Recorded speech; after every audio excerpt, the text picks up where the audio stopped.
Mr. Chairman? Yeah, please. Sénatrice Galvez. Yes, thank you very much. Thank you for our witness and their presence today.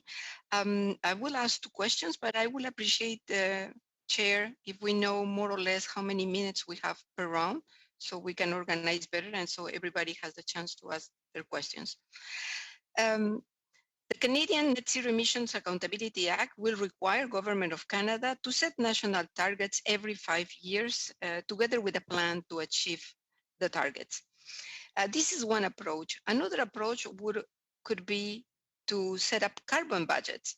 And in order to get to these goals, would you please tell us what is the advantage and disadvantage of each approach, and why the targets seems to be more appropriate to us?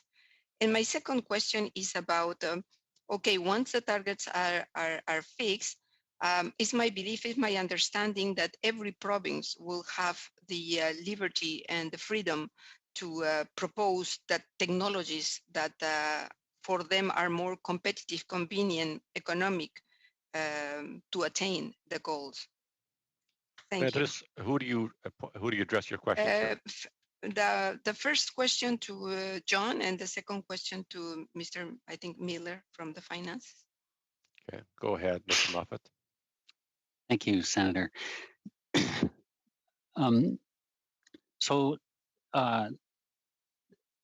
In our view, there is not a significant difference between the approach in the Act of regularly updated targets with detailed emission reduction plans that include projected emission reductions throughout the period to which the target applies,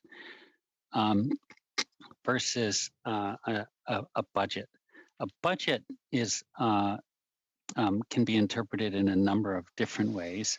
In some of the other countries that have adopted similar legislation, they have used the term budget to refer to the total emissions that would be emitted by the country in a period.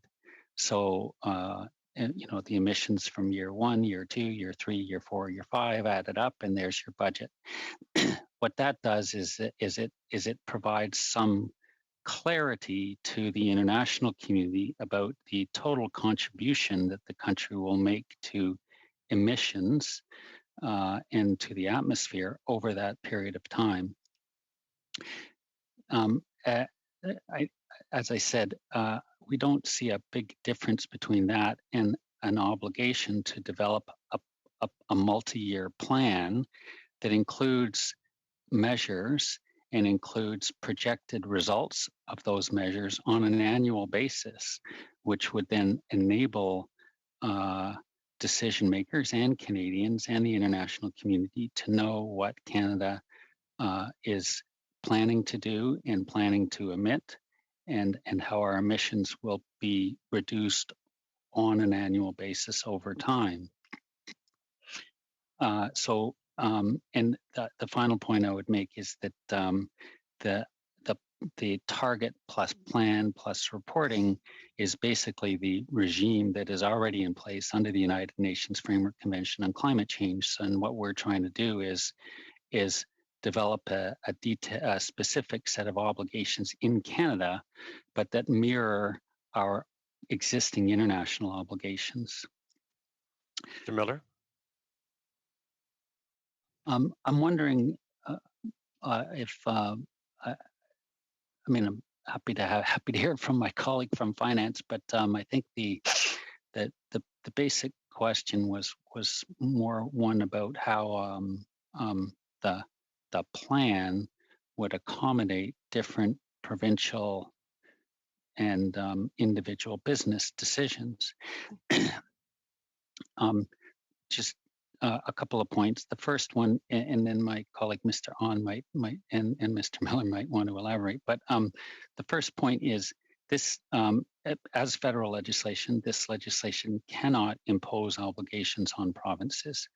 What it will do is describe the specific federal measures that will be taken, And it will also create provide an opportunity for those plans to include any measures that provinces have identified. It will not oblige them to do anything, but the minister will be able to report on what provinces are doing. The approach that Canada has taken to date is, as you know, a mix of economic instruments, specific prescriptive regulations, and then various tax incentives and program measures to encourage actions. The idea is has never been to prescribe a specific technical pathway.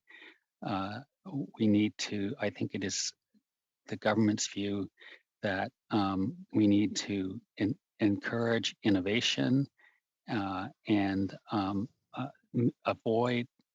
be clear about pathways to avoid, but less so about picking specific pathways to follow.